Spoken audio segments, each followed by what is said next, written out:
noches. Vamos a la palabra, por favor. Vamos a continuar con nuestro estudio ahí en el libro de Apocalipsis.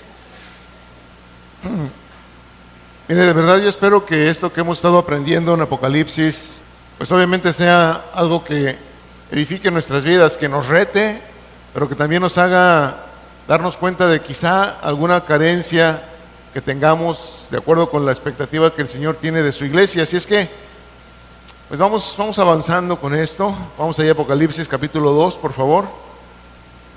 Muy bien. ¿Sí estamos? ¿Ya estamos ahí?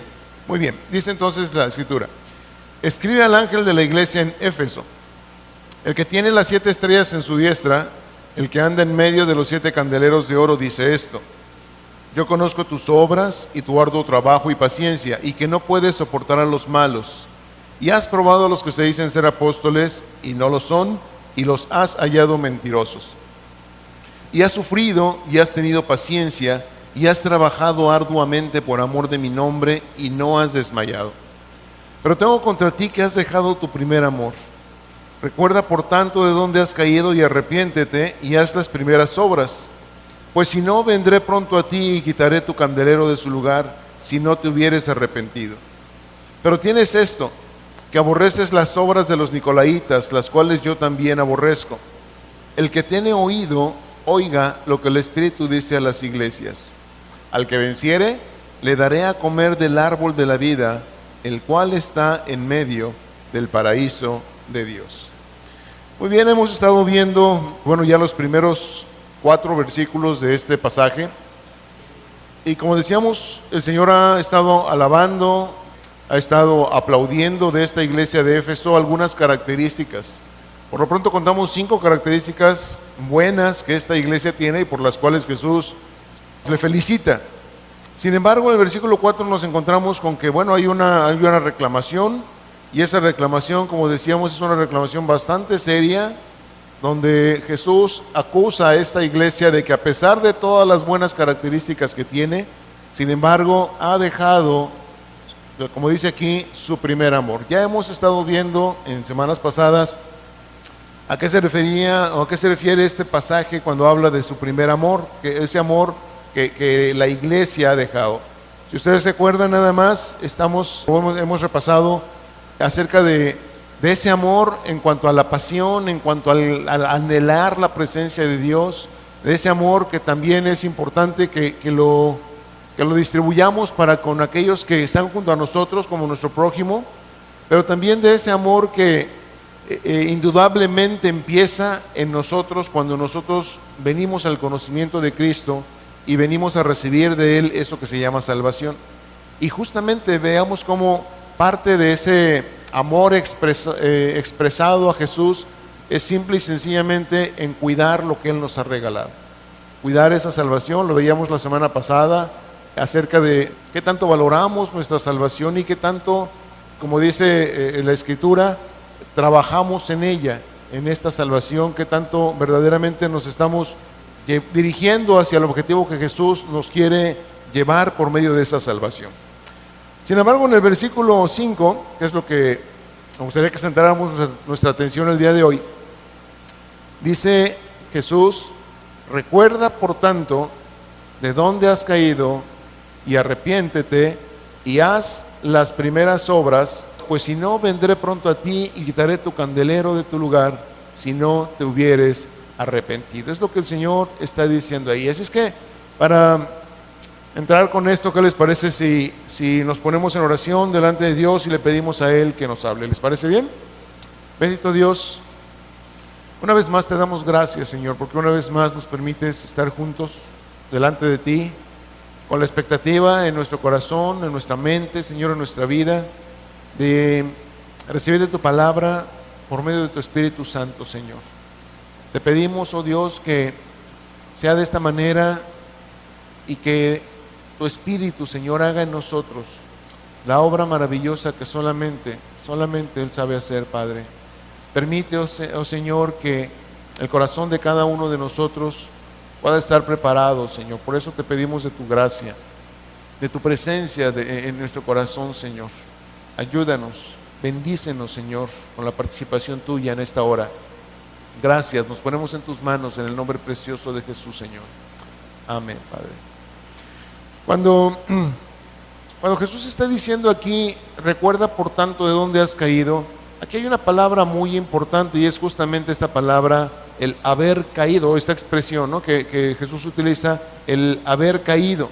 Esta expresión, si bien es cierto que está aquí en nuestro idioma traducida como caer, sin embargo en el original lo que significa es algo que es sacado de su curso, algo que llevaba imagínense un barco, por ejemplo, que lleva un curso de rumbo, o un avión que lleva una ruta específica y que de repente algo pasa y ese avión o ese barco salen totalmente de su ruta, del curso que llevaban, y obviamente cuando salen de su curso, básicamente lo que quiere denotar esto es que difícilmente puede llegar a su destino. Cuando se utiliza esta palabra también tiene el significado o esa expresión de haber caído, de llegar a ser ineficiente. Esto es, espero que notemos esto, ya lo habíamos analizado, ya lo habíamos visto, que algo que Jesús viene y nos regala a todos nosotros es justamente esa distinción de hacernos aptos para estar delante de la presencia de Dios. ¿Cuándo fue eso? ¿Se acuerdan? ¿Cuándo? Cuando cada uno de nosotros nos convertimos al Señor, cuando cada uno de nosotros pedimos perdón al Señor y Él nos perdona, en ese momento dice la Escritura que somos limpios, el Señor nos viste con atuendo limpio, en el Apocalipsis también habla de un atuendo de lino blanco, y esa es la figura que el Señor, como el Señor nos deja cuando estamos totalmente ya libres de la culpa del pecado, y como ya no tenemos culpa por el pecado o los pecados que cometimos, entonces eso nos hace aptos para estar ahora sí delante de la presencia de Dios. ¿Se acuerdan que la semana pasada habíamos hablado del caso del ladrón que murió con Jesús en la cruz?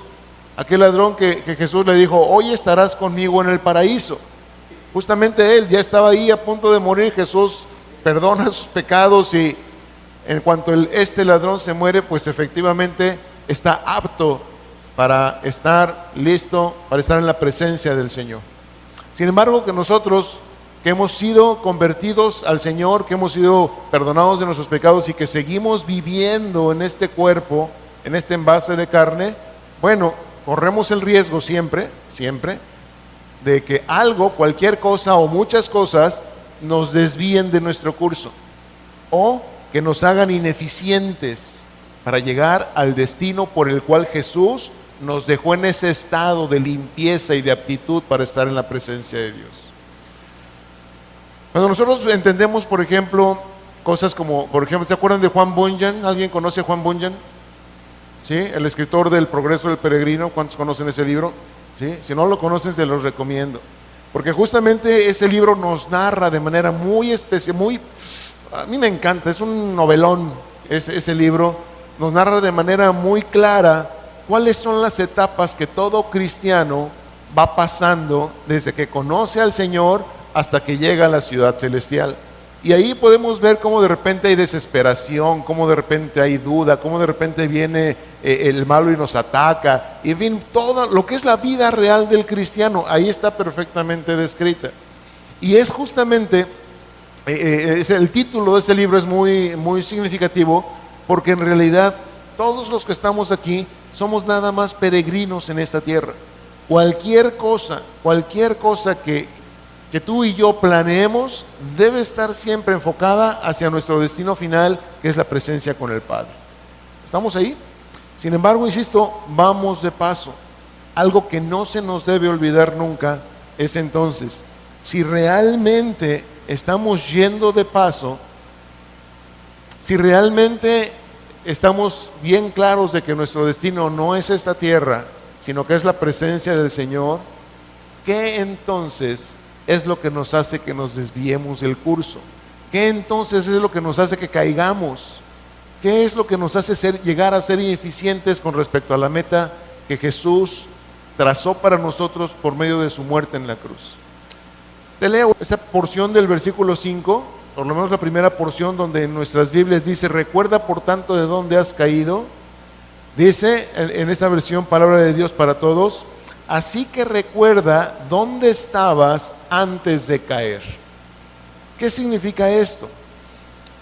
Ya lo hemos visto también en varias ocasiones. Se supone que cuando tú y yo empezamos a gozar de ese nuevo estado de nuestra vida, y insisto, ese estado de limpieza que Jesús logró para nosotros, la descripción que Jesús hace de has dejado tu primer amor, ¿se acuerdan cuál era? ¿Qué palabra griega se utiliza ahí?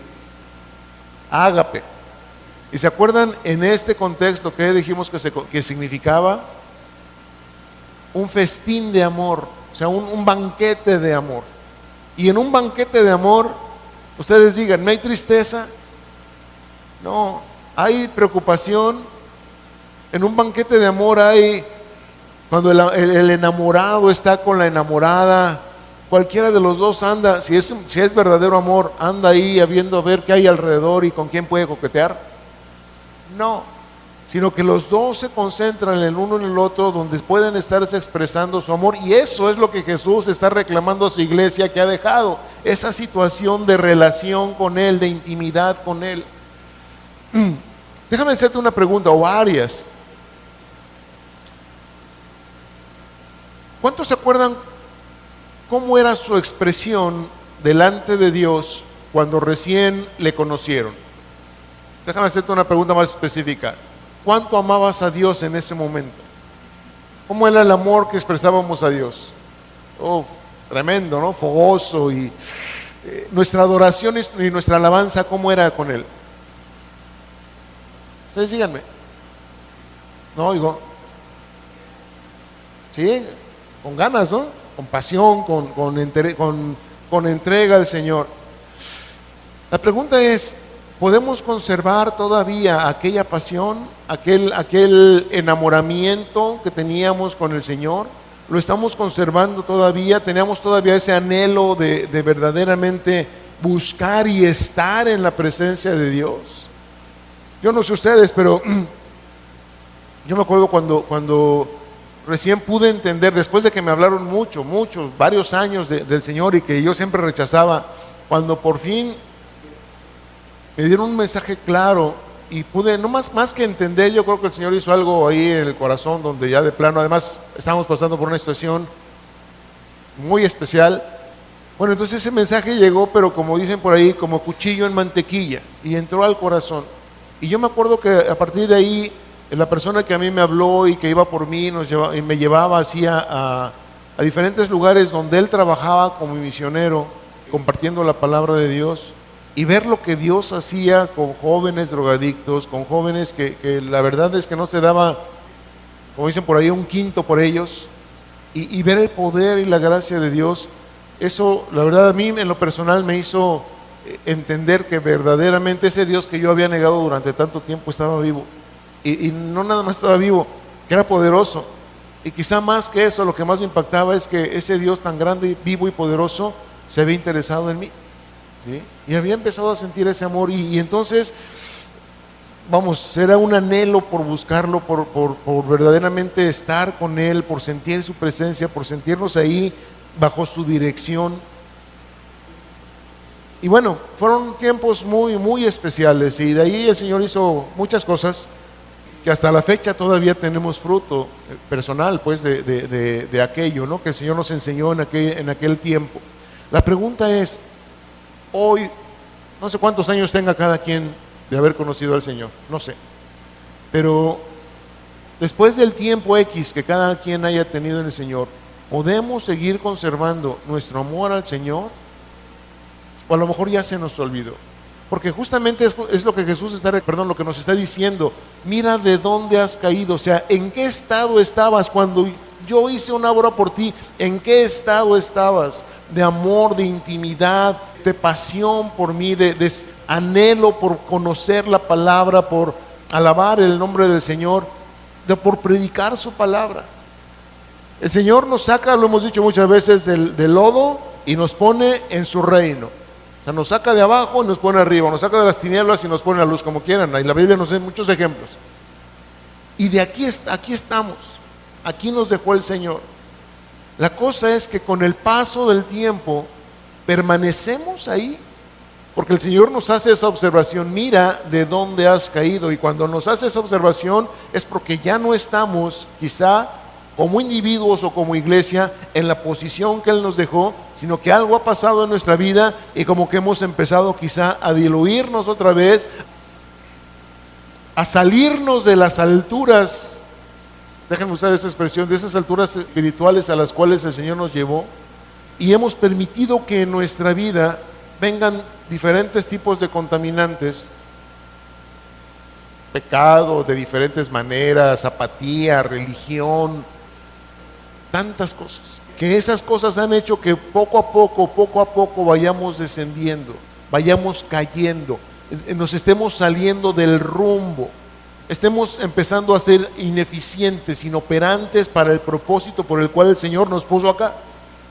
¿Me explico? Y eso es justamente lo que el Señor nos está diciendo. Y obviamente cuando el Señor nos habla de esto, es importante, por ejemplo, cuando nosotros vemos la iglesia, consta que estamos hablando, o Jesús está hablando a la iglesia, o a una representación de su iglesia, que es la iglesia de Éfeso. Si tomamos la iglesia en su conjunto, yo te haría una pregunta: ¿cómo era la iglesia del libro de los Hechos? Incluso antes de la fundación del libro, de la iglesia de Éfeso. Porque aunque la iglesia de Éfeso está descrita ahí en Hechos, ¿se acuerdan cuando empezamos a ver esto? Lo vimos ahí. Pero la iglesia en ese entonces era una iglesia fervorosa, una iglesia que no le importaba perder sus posesiones, perder todo por simple y sencillamente expresarle a Jesús que le amaba. Agradecían en su vida haber sido perdonados por Él, y vemos toda la descripción que nos narra el libro de los Hechos, todo lo que pasaban, lo que les hacían, y cómo de todas maneras la iglesia seguía pujante, creciendo y expandiéndose cada vez más, con un poder y una intimidad con Dios que a veces es hasta envidiable. La pregunta es, esa misma iglesia que por ejemplo aparece ahí en el libro de los Hechos, capítulo 18, si mal no recuerdo, donde habla de la iglesia de Éfeso, ¿qué pasa 2 o 3 generaciones después de su fundación? ¿Qué pasa después de que los fundadores o aquellos que recibieron el mensaje directamente de Pablo y que se congregaban ahí, y que a los cuales Pablo después les exhorta y les dice: sigan adelante, ¿sí? No decaigan en su fe? ¿Qué pasa cuando ellos mueren y vienen 2 o 3 generaciones posteriores? Esa misma iglesia lo vemos ahora, incluso en los tiempos de Juan. Cuando Juan escribe esto, había pasado apenas una generación prácticamente completa, y vemos esta revelación de parte de Jesús a Juan ahí en la isla de Patmos, donde se le da la revelación del Apocalipsis, y una generación después de la fundación de la iglesia de Éfeso, el Señor le está reclamando a esta iglesia: has dejado tu primer amor. ¿Me explico?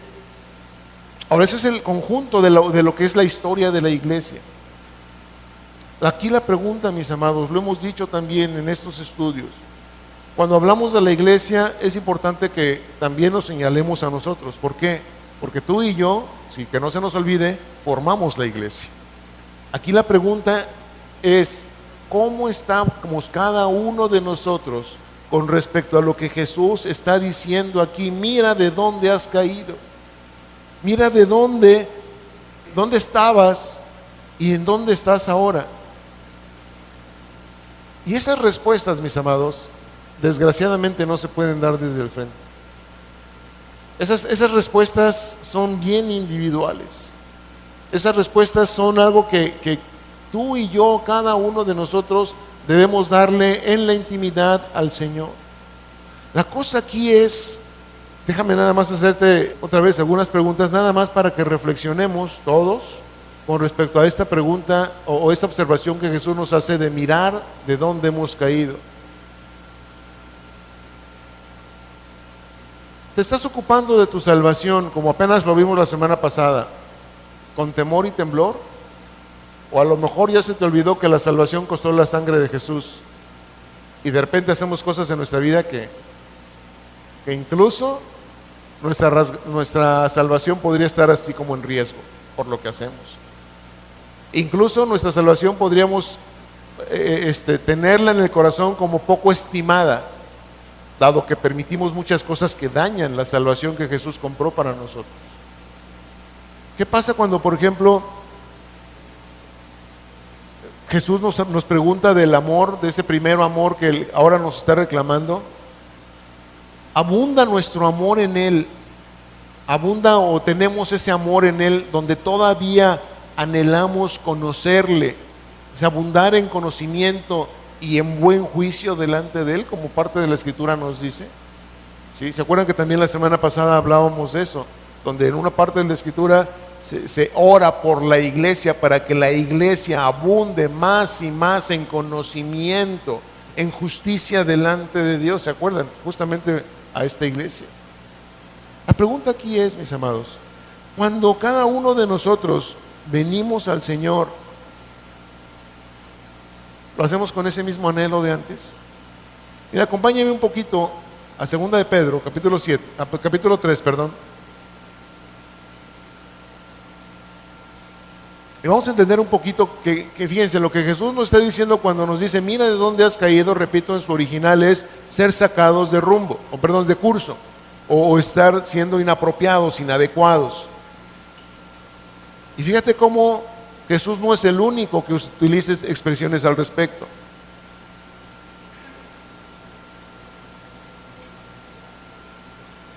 En la segunda carta de Pedro, Pedro se va duro contra alguien a los que él les llama apóstatas, y que bueno, así se conocen en la Biblia. Personas que vienen y engañan y se meten a las iglesias, desvían a la buena fe de la iglesia, en fin. Y de esas cosas Pedro está hablando aquí. Y al final nos dice, así que vosotros, oh amados, sabiéndolo de antemano, sabiendo qué cosa, justamente las advertencias que Pedro está dando acerca de los peligros que hay en el caminar cristiano, porque antes él estuvo hablando acerca del pecado, de diferentes expresiones de pecado, y cómo todas esas cosas dañan o pueden venir y dañar la convicción en el corazón de los miembros de la iglesia. Por eso es que aquí, insisto, hace como un resumen Pedro, dice, así que vosotros, oh amados, sabiéndolo de antemano, repito, todas esas advertencias, dice, guardaos, o sea, cuídense,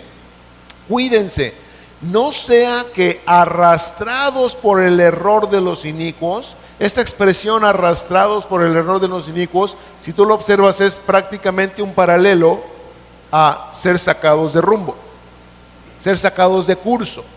Y si a un avión o un barco que va en su curso, viene una tormenta o algo, lo empuja y lo desvía, lo saca de curso. A veces difícilmente puede llegar a su destino, a veces no llegan.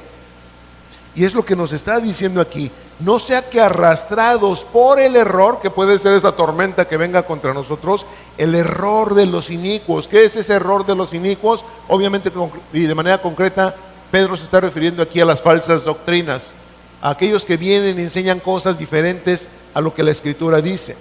O sea, nos dice, cuidado, no te dejes, no vayan a ser arrastrados por ellos, y que caigáis de vuestra firmeza. ¿Se fijan cómo es una expresión, insisto, paralela a lo que Jesús está diciendo? Cuando Él nos dice, mira de dónde has caído. Ahí esta expresión, caigáis de vuestra firmeza, otra vez, se nos está hablando de una posición en la que ya estamos puestos por la obra de Dios, del Espíritu Santo, de Jesús en nosotros.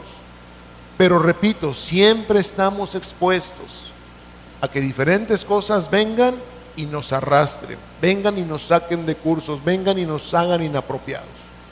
¿Vamos claros ahí? Y Pedro aquí nos da un consejo. Observa esto. Antes bien, o sea, en lugar de que permitan ser arrastrados por los inicuos, antes bien, creced en la gracia y el conocimiento de nuestro Señor y Salvador Jesucristo. ¿Qué significa crecer en la gracia y el conocimiento de nuestro Señor y Salvador Jesucristo? Bueno, muy sencillo, simple y sencillamente conocerle cada día más. No está hablando nada más de pura doctrina, sino de una intimidad con Él. Y si hay algo en esta vida que nos puede mantener firmes, ante los embates de corrientes filosóficas, corrientes doctrinales, aún contra el mismo pecado, es qué tanto tú y yo mantenemos comunión íntima con el Señor.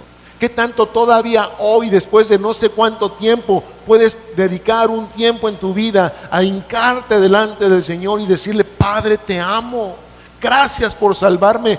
Tengo mi salvación bien clara, lo que costó. La tengo muy dentro, la estimo mucho. Por eso te doy gracias, Señor. Y entonces levantarte y salirte a vivir tu vida.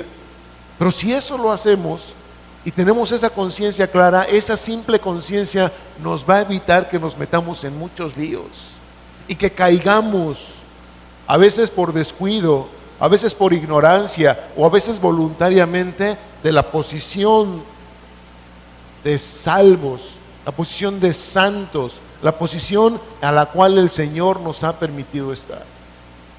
Siempre, repito, hay ese riesgo. Déjame hacer un pequeño alto aquí antes de seguir adelante, porque si no, hay ocasiones en que, por ejemplo, cuando Jesús dice que se ha caído, o nos dice: mirad bien de dónde has caído, entendamos esto. Jesús está dando por hecho que a la iglesia que Él le habla, a los individuos de la iglesia a los cuales va dirigido este mensaje, Él da por hecho que esa iglesia y esos individuos ya han estado en la posición en la cual Él los ha puesto. Pues sí, ¿no? Porque si no, ¿cómo le puedo yo decir a alguien: mira de dónde has caído, si jamás ha estado arriba? Por ejemplo, mira cómo has venido a ensuciarte si siempre has estado cochino. Jesús está dando por hecho que, insisto, a los individuos de la iglesia, a la iglesia misma que Él les está hablando, ya han sido favorecidos con su gracia y con su amor. Han sido santificados. Ahí es cierto, un ideal que nosotros hoy, como iglesia, permanezcamos en esa posición en la cual Jesús nos puso. Pero lo cierto también, y muy triste, es que también hay gente en las iglesias que jamás ha experimentado estar en una posición en donde el Señor los puso. ¿Por qué? Porque hay gente en las iglesias que no conocen, por ejemplo, lo que es el gozo de haberse arrepentido sinceramente. Nunca lo han hecho.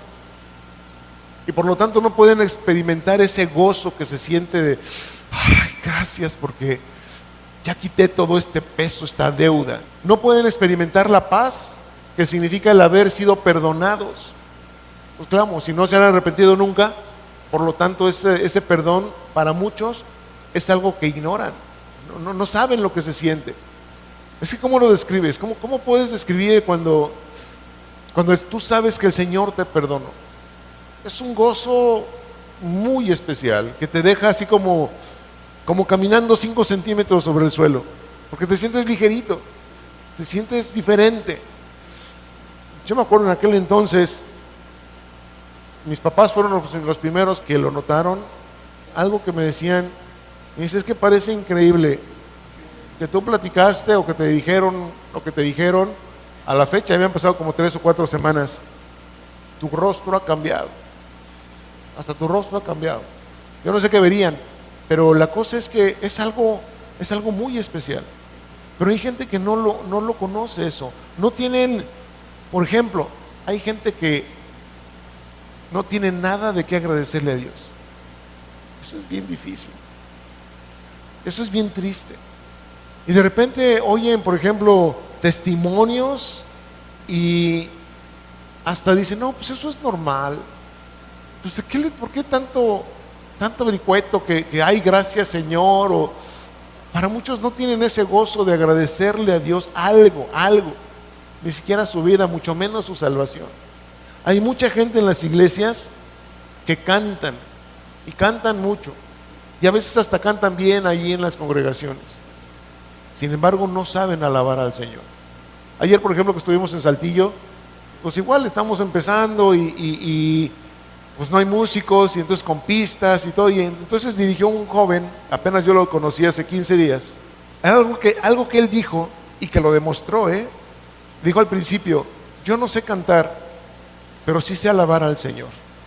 ¿Sí? Así que yo les invito a que, no importa cómo cantemos, pero que alabemos al Señor. Y fue una alabanza tan hermosa, así medio desentonada de repente o medio fuera del ritmo de las pistas, pero en una motivación que él mismo daba hacia los que estábamos ahí congregados. Comento ya más o menos, ahorita en el momento somos con 35 personas. Estaba él motivando y alabando y, insisto, no sabiendo cantar, pero con algo en su corazón muy especial. Pero hay quienes ni siquiera eso, o sea, no pueden alabar al Señor, independientemente cómo canten, pero no pueden expresarle al Señor: te amo, aunque se lo digan, No sé si me explico con esto.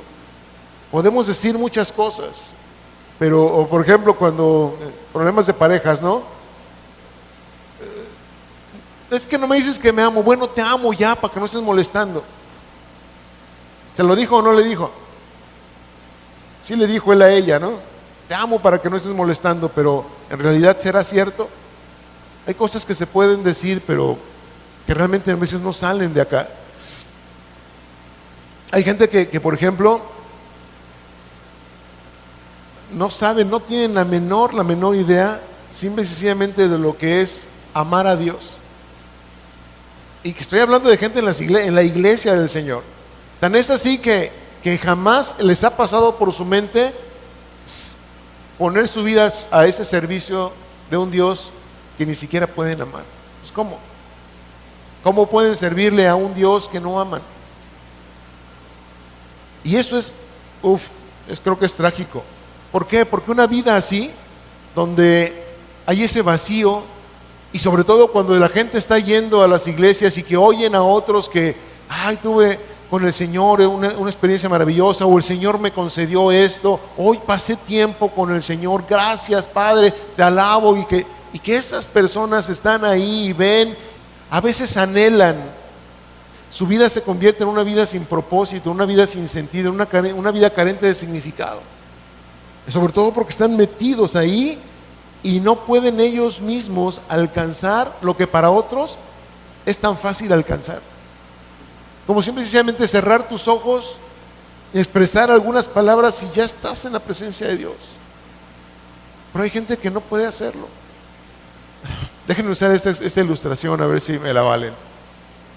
¿Han visto alguna vez un perro amarrado dentro de una carnicería? ¿Cómo se pondría un perro ahí junto a los tibones y los huesos y los tocinos y todo eso? Pero él está amarrado y por más que quiera alcanzar, no puede y pobre perro, ¿no? Perdón por la expresión, pero la verdad es que a veces la vida de gente de la iglesia se convierte en eso, en no tener nunca haber experimentado un lugar del cual ha caído, no haber nunca experimentado insisto, eso que Jesús hace y que nos regala cuando nosotros creemos en Él. Espero que no se sientan por la ilustración del perro, pero necesito hacer esta pregunta y créanme que lo hago con mucha conciencia de lo que estoy haciendo. ¿Hay alguien aquí que jamás ha experimentado, o cuando si Jesús le viene y le pregunta, mira de dónde has caído, no tiene una respuesta? ¿Nunca ha experimentado el perdón? ¿Nunca ha experimentado el arrepentirse de sus pecados? ¿Nunca ha experimentado el gozo de estar en la presencia de Dios? ¿Habrá alguien aquí? Yo les pido que sin pena, todos hemos sido puestos por Jesús en algún tiempo de nuestra vida en el lugar que Él quiso ponernos en su reino? ¿Seguros? Bueno, esas preguntas no las hago frecuentemente, ustedes lo saben, pero creo que aquí es importante. ¿Por qué? Porque Jesús dice: recuerda por tanto de dónde has caído, y fíjense, y arrepiéntete y haz las primeras obras. Este mensaje, por tanto, esto que Jesús está diciendo, es muy claramente dado a personas que han sido o que ya son salvas. Personas que no son salvas no pueden recibir esta palabra de Jesús. Es por eso importante que si cualquiera de nosotros no estamos conscientes de si ya somos salvos o no, bueno, quizá es momento de hacer un alto en nuestra vida. A lo mejor no sabemos cómo, por eso estoy pidiendo que levanten su mano y posteriormente platicamos. ¿Para qué? Para que también gocen de esto hermoso que Jesús nos ofrece a todos. Pero bueno, dice entonces: arrepiéntete y haz las primeras obras. Espero que entendamos que arrepentirnos no puede ser nunca podremos arrepentirnos de algo que no hemos hecho. No sé si quede claro. Si yo peco, por ejemplo, pues entonces tengo algo de qué arrepentirme, porque pequé. Pero si no he pecado, pues no tengo nada de qué arrepentirme. Pero también igual, si le hice un favor a alguien y ese alguien utilizó mal ese favor, pues a lo mejor me arrepiento, como que la Biblia lo expresa muchas veces del Señor. Es más, cuando el Señor hace al hombre y a la mujer, hay expresiones en la Biblia, dice, donde el Señor se arrepintió de haberlos creado. ¿Se acuerdan eso? Bueno, no nos podemos arrepentir ni para bien ni para mal de algo que no hemos hecho. Eso que quede claro. Ni bueno ni malo. El arrepentimiento puede venir a consecuencia de algo hecho, bueno o malo. ¿Estamos? Entonces, entendamos lo que dice aquí Jesús: arrepiéntete y haz las primeras obras. ¿A qué se refiere entonces aquí? Básicamente el significado de la palabra en este contexto es que pensemos de manera diferente. Si hasta hoy, después de cierto caminar o cierto recorrido en nuestra vida de cristianos, cada quien, esto va bien personal,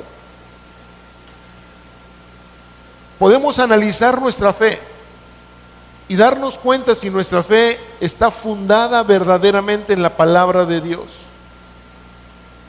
Y si nuestra nuestra vida corresponde a lo que nuestra fe dice que dice la palabra de Dios. No sé si me está explicando. Si yo creo lo que dice la palabra de Dios, lo normal es que viva en consecuencia a lo que creo de acuerdo a lo que dice la palabra de Dios. ¿Estamos? Pero ¿y qué tal si no? ¿Qué tal si no? Porque a fin de cuentas, cuando Jesús viene con la iglesia y le dice: ¿has dejado tu primer amor?, es porque Él sabe algo. De hecho, Él sabe todo. Yo conozco tus obras, lo dijo. Pero también Él sabe si tenemos o no de qué arrepentirnos, si tenemos o no de qué pensar de manera diferente en nuestra vida cristiana, en nuestro caminar cristiano, donde a lo mejor vale la pena quizá reconocer, insisto, estoy poniendo ejemplos nada más, si a lo mejor he entrado en una monotonía religiosa más que en una pasión de relación con Dios. La respuesta es muy sencilla de obtener. ¿Qué tanto fuera de los tiempos de culto cada uno de nosotros buscamos al Señor? No por necesidad, digo, porque eso hasta ahí en la basílica lo hacen. No, por pasión de estar con Él. Esta respuesta es muy clara y espero que no nos dejemos engañar por nosotros mismos. ¿Qué tanto verdaderamente podemos decirle al Señor: sí, Señor, sí te amo? Si somos francos y analizamos nuestra vida, si estamos dedicando realmente nuestra vida a Él o no. No estoy hablando de servicio, sino realmente si estoy viviendo para Él o no, o estoy siguiendo en mi propia vida, en mis propios placeres, en mis propias metas, en mi propia manera de entender la vida. ¿Me explico? Porque el Señor nos puso, repito, en una posición. Y si esa posición, por X o Z, en el transcurso de nuestra vida, se ha ido enfriando, se ha ido amainando, se ha ido apagando, ¿sí? Y hoy no le dedicamos el mismo tiempo que antes, hoy no le dedicamos la pasión que antes, hoy me da lo mismo ir o no ir, o estar de rodillas o no estar de rodillas, leer o no leer, hablar o no hablar de Él, me da lo mismo. Y a veces quizá, hasta se puede llegar al punto de caer en el extremo de si puedo no hacerlo, mejor. Si encuentro un buen pretexto para no hacerlo, para no ir, para no cumplir, para no hacer esto, mejor. Total, ¿qué tiene? Eso es bastante grave. ¿Y sabes por qué es importante considerar esto? Porque desgraciadamente se da. Desgraciadamente muchas veces así se vive. Cuando el Señor nos ha dado tanta gracia, insisto, nos ha puesto, vuelvo al ejemplo que ponía, en medio de la carnicería. La cosa es que no nos pone collar, ni nos pone correa. Y estando en su reino, Él nos da derecho, por su gracia, por su misericordia, de alcanzar cada una de las bendiciones que Él tiene preparadas para nosotros. Por lo menos es lo que dice su palabra. Y no estoy hablando, por favor entiéndeme, de que necesariamente entonces voy a ser feliz y contento y me va a ir bien en esta tierra. No, por favor. Creo que ya a estas alturas debemos entender que hay muchas más riquezas más valiosas que las que esta tierra ofrece. Por eso hablábamos de que en esta tierra simplemente somos peregrinos. Pero la cosa aquí es qué tanto estamos enfocándonos, caminando, estamos en el rumbo. ¿Hemos caído o no hemos caído de nuestra posición inicial con Cristo? Y si hemos de reconocer que hemos caído, nos es necesario arrepentir. ¿Sabes qué es lo más difícil de arrepentirse? Sobre todo en este caso, aceptar nuestra responsabilidad personal en el fracaso. Fíjate. Aceptar nuestra responsabilidad en ser nosotros los culpables, no Dios, de habernos alejado de Él, porque Él permanece fiel.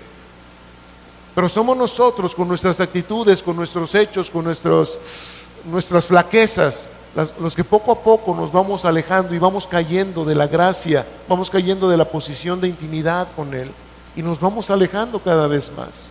Somos nosotros. Y quizá a veces, si nos consideramos buenos cristianos o tenemos buena reputación en la iglesia o la gente piensa bien de nosotros, qué difícil es arrepentirse. ¡Qué vergüenza! Y entonces me empieza a preocupar más el ambiente, otra vez religioso, más que mi posición delante de Dios. Me empieza a preocupar más lo que digan los demás que aceptar el dolor de la vergüenza delante de Dios, de reconocer mis propias fallas delante de Él, no con los demás, sino con Él. Pero ¿sabes qué? Si nos atrevemos a ser valientes, esa vergüenza que sí causa dolor, yo diría que es una bendita vergüenza. ¿Por qué? Porque si tú y yo podemos alcanzar a reconocer, insisto, si es que ya no estamos en esa posición, si es que hemos caído, no sé a qué nivel, yo no sé, cada quien. Habrá quienes están igual que el Señor los dejó, qué bueno. Pero para los demás, quizá nos valga la pena reconocer verdaderamente en qué posición estamos y otra vez arrepentirnos. Implica pensar de manera diferente, ya no como yo quiero, sino como dice Dios. Estoy en mi vida de acuerdo a lo que dice Dios, y si no es así, qué pena, no con los demás, sino con Dios. A lo mejor los demás ni se enteran. Y podemos pasar años y años y morirnos alquilosados de todos hechos unos vejestorios en la iglesia. Déjenme usar esta palabra, yo sé que es fuerte, pero podemos podrirnos de cristianos sin serlo. Pero con el Señor, cuando el Señor pone el dedo en la llaga, nos apunta y nos dice: yo conozco tus obras, yo sé que has dejado tu primer amor, y a ti te digo, arrepiéntete.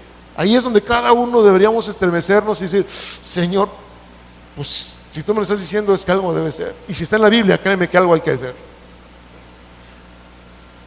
Ese dolor de la vergüenza, que yo le llamé ahorita bendita vergüenza, bueno, entendamos esto.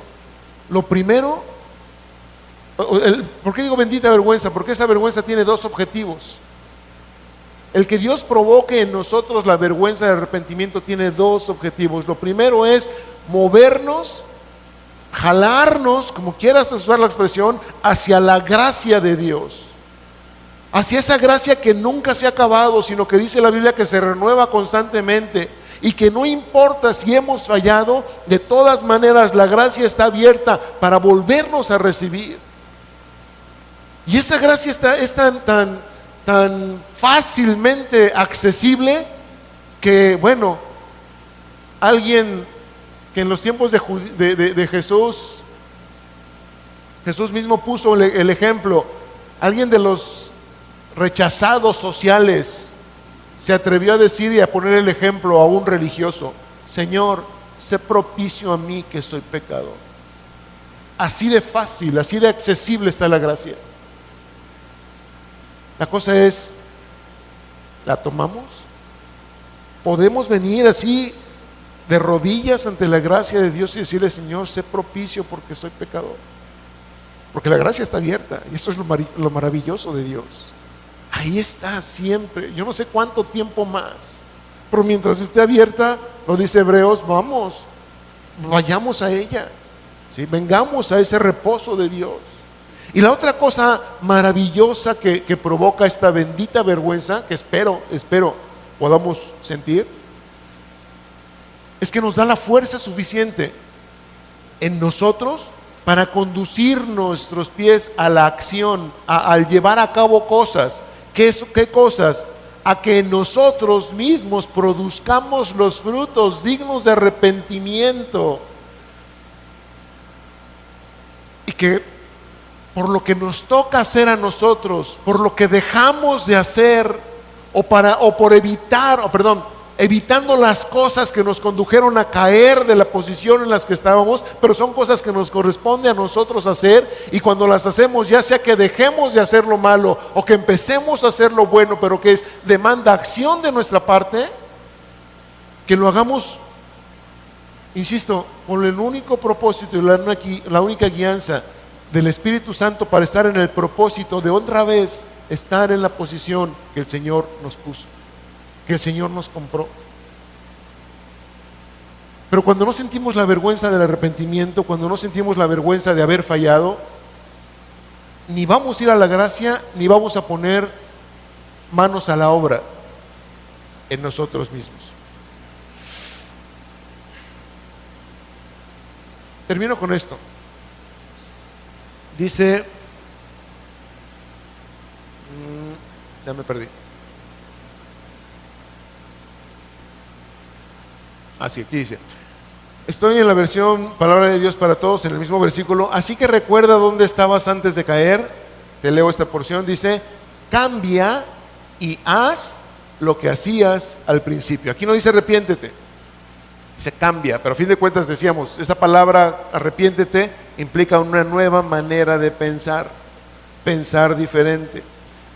Alguien que yo no me acuerdo su nombre, alguien por allá en Europa, yo no sé dónde, buen cristiano, de acuerdo a lo que su testimonio dejó en evidencia y sus escritos nos enseñan, no me acuerdo su nombre, decía que la prueba más clara o la verdad más clara del cristianismo tiene que ver con no quedarnos como estábamos.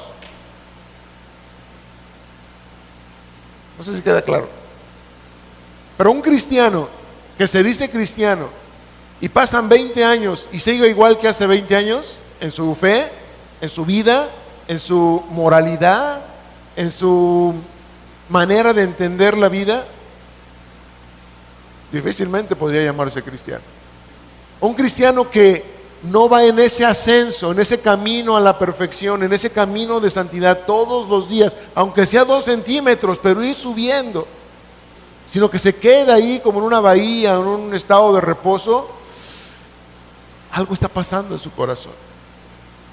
La cosa aquí, mis amados, es justamente qué tanto podemos nosotros mostrar un cambio al Señor. Porque aquí nos dice, cambia y haz lo que hacías al principio, no nos pide nada más. Pero ¿sabes qué? Repito, hay personas que no saben qué es eso de las cosas del principio porque nunca las han hecho. Nunca las han hecho. Pero bueno, yo pregunté hace rato y me dijeron que ya las hemos hecho y yo les creo. Sin embargo, es importante hacer eso. Termino con esto. Pues si no, dicen nuestras versiones, vendré pronto a ti y quitaré el candelero de tu lugar si no te hubieres arrepentido. Y vuelvo a utilizar la misma expresión, si no hubieses cambiado. Conste que este mensaje no es para gente inconversa. Este no es un mensaje de arrepentimiento. La cosa aquí es que si yo jamás me he arrepentido, si yo jamás he experimentado la salvación, si yo jamás he experimentado el perdón, ¿sí? Si yo no tengo el gozo de la intimidad con Dios, a lo mejor es una buena oportunidad para que entremos en ello, ¿sí? Pero el mensaje, la advertencia aquí es, pues si no vendré pronto a ti, no le está diciendo al no converso, nos está diciendo a nosotros, que somos la iglesia. Y la cosa es que lo ratifica, o nos lo ratifica, perdón, cuando dice, y quitaré tu candelero de su lugar, si no te hubieres arrepentido. Te recuerdo que este mismo Jesús que está hablando aquí, y que hoy dice, quitaré tu candelero de su lugar, es el que, en este mismo mensaje, dijo, yo soy el que tiene las 7 estrellas en su mano, y soy el que se pasea, ¿en dónde? El que camina en medio de los 7 candeleros de oro. Él, lo vimos en su momento cuando explicábamos aquello, es el que controla la iglesia. Él es el que al cual se sujeta la iglesia. La cosa es que si nosotros hemos dejado a un lado aquello que como iglesia debiésemos hacer, que es amarle, intimar con Él, expresarle nuestra adoración, nuestra alabanza, vivir de acuerdo a lo que Él hizo por nosotros, entonces la pregunta es, ¿seremos iglesia? ¿Cuál es el resultado de esto? Te lo leo aquí muy rápido. Cuando nosotros, mis amados, no lo apunté. Algo me pasó, hay una cita, qué bárbaro. No la puse. Y ni me acuerdo dónde estaba. Bueno, aquí lo importante es, Jesús, al controlar la iglesia, y que esperando que la iglesia se sujete a ella, me acordé, está en Hebreos, acompáñame al capítulo 10 de Hebreos, por favor. Aquí lo buscamos rápido. Miren, aquí la dejé y no la copié. Hebreos 10, 26, por favor.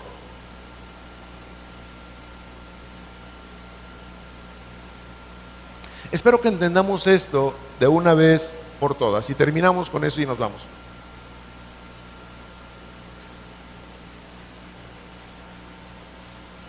Versículo 26 del capítulo 10 de Hebreos, si estás ahí, el encabezado o el título que aparece ahí arriba dice, advertencia, si tu Biblia es como la mía, advertencia al que peca deliberadamente. ¿Sí está ahí? ¿Tu Biblia dice algo más o menos así? Bueno, ¿por qué una advertencia? Pregunto. Porque lo que se va a decir es bastante serio. Nota esto. Porque si pecaremos voluntariamente, observa bien, después de haber recibido el conocimiento de la verdad, pregunto, conste que hace rato hice una pregunta donde nadie levantó la mano, por lo tanto espero que en esta pregunta si haya manos levantadas. ¿Cuántos han recibido el conocimiento de la verdad? ¿Estamos ahí? Si pecamos voluntariamente después de haber levantado la mano, ya no queda más sacrificio por los pecados. ¡Y! ¡Qué duro es esto! Sí, es muy duro, pero entiende por qué. Bueno, primero, ya no hay sacrificio por los pecados, sino una horrenda expectación de juicio y de hervor de fuego que ha de devorar ¿a quiénes? A los adversarios. Y nota que aquí esta palabra adversario incluye a los que pecan voluntariamente después de haber recibido la verdad. La pregunta aquí es ¿por qué? ¿Por qué esto tan serio? ¿Por qué este tipo de advertencia? Y te vas a entender, cuando entendamos esto, espero que entiendas por qué Jesús, cuando nos dice que si no nos arrepentimos, Él quitará nuestro candelabro. Versículo 28, voy rápido.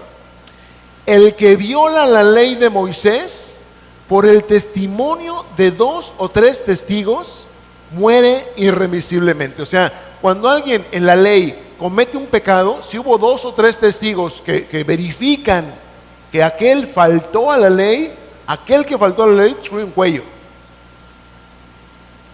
Irremisiblemente, o sea, no hay, ¿cómo le llaman? Fianzas o cosas por el estilo. Versículo 29, si eso es en la ley, ¿cuánto mayor castigo pensáis que merecerá el que pisoteare al Hijo de Dios y tuviere por inmunda la sangre del pacto en la cual fue santificado e hiciere afrenta al Espíritu de gracia? Te lo explico rápido. Si en la ley, por violar la ley, se moría cuando había testigos, la pena era muerte, ¿cuánto más si nosotros, habiendo conocido la verdad, y espero que entendamos que la verdad es justamente lo que Cristo ha hecho por nosotros, si nosotros conocemos esa verdad y ahora pecamos voluntariamente, estamos pisoteando al Hijo de Dios y estamos teniendo por inmunda la sangre del pacto? ¿Por qué es importante estos dos conceptos? Pisotear al Hijo de Dios y tener por inmunda su sangre. ¿Por qué? Porque lo sagrado, lo dijimos también en muchas ocasiones, aquel plan maravilloso de Dios que se cumplió perfectamente en la cruz de Cristo, ese plan de amor, de salvación para la humanidad y que se cumple en la cruz de Cristo. Si nosotros ahora pecamos, habiendo primero aceptado, dije, Señor, perdóname, me arrepiento, el Señor me perdona y ya soy salvo. Y si después de eso vuelvo a cometer pecado voluntariamente, eso que pasó ahí en la cruz no me interesa en lo más mínimo. No me ha interesado. Es lo que estoy diciendo cuando peco. No me interesa el Hijo de Dios. Tengo por inmunda, o sea, no sirve su sangre. ¿Muy claro? Además dice, y tuviera por inmunda la sangre del pacto en la cual, nota esto, por eso yo hablo de un estado en el que nos dejó el Señor, en la cual fue santificado. A partir de ese momento, porque somos santificados, somos salvos. Lo que nos da la salvación es nuestro estado de santificación en el cual Jesús nos deja. Y que ahora, como lo vimos también en la semana pasada, se nos dice a nosotros que nos ocupemos de nuestra salvación con temor y temblor. Pero si no puedo expresarle a Dios, al Señor Jesús, que le amo de tal manera que no estoy cuidando eso, Él nos dice arrepiéntete, porque de lo contrario, ahora sí, espero que podamos entender, vendré a ti pronto y quitaré tu candelero de su lugar si no te hubieres arrepentido. Porque dije un día, Señor, perdóname, ya la tengo hecha. Insisto, ahí el que nos llevó ventaja fue el ladrón que murió junto a Jesús. Nosotros todavía corremos el riesgo de ser sacados del curso, de no llegar a destino, de caer, de quedar como inútiles. ¿Me explico? Hebreos y Apocalipsis. Nomás por citar dos, pero hay un montón. ¿Qué nos lleva a esto, mis amados? A meditar verdaderamente en la gracia de Dios. A meditar verdaderamente en la oportunidad maravillosa, maravillosa, que el Señor nos da cuando Él mismo nos advierte, antes de venir, nos advierte: arrepiéntete. Fíjate bien de dónde, todo lo que has dejado de hacer, lo que has perdido, aquello hermoso que tenías al principio, para los que lo tenían, repito, ¿dónde lo has dejado? Retómalo. Haz eso primero. Olvídate de la religión, haz las primeras obras. Ámame, búscame, léeme, órame. ¿Estamos? Presúmeme con otros. Si no, bueno, ahí dice el Señor. Amén. ¿Sí quedó claro? ¿Nos gustó? Pues a veces no gusta esto porque está muy duro, pero más vale que lo hagamos, mis amados. Sí, porque el Señor es maravilloso y nos da la oportunidad de ver y hacer las cosas adecuadas para entrar en su gracia nuevamente. Amén. Bendito Dios, gracias. Te damos gracias, Señor, en el nombre de Jesús, porque si bien es cierto, Padre, que a veces tu palabra entra como espada de dos filos, Señor, y en verdad discierne y separa coyunturas, tuétanos en nuestro corazón, Señor. Pero gracias por tu palabra, gracias por ese amor con que nos la dejas, para que sí, Señor, con esa intencionalidad de partirnos por dentro, de quitarnos nuestros pretextos, de quitarnos las excusas o aquello que nos estorba para estar delante de ti, demostrarte cuánto te amamos, Señor, podamos venir delante de ti limpios, en una expresión sincera, clara, de deseo, de necesidad de estar contigo, Señor, tú como nuestro Dios y nosotros simplemente como tus hijos.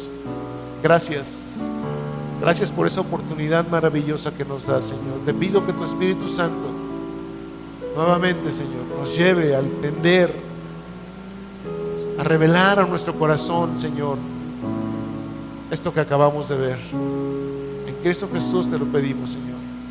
Amén, Padre. Amén, Señor. Sí.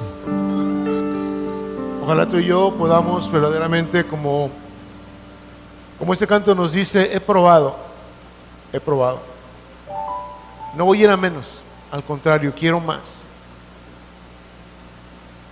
Ojalá tú te atrevas en tu vida, así como la persona que hizo este canto, a decirle al Señor: quiero más, Señor, ofrecerte mi vida, darte lo que soy, que mi vida te agrade. Ojalá que con tus propias palabras y tus propios pasos, alabes el nombre del Señor, glorifiques el nombre del Señor. Que Dios te bendiga. Gracias por estar aquí. Ve con cuidado a tu casa. Dios te guarde.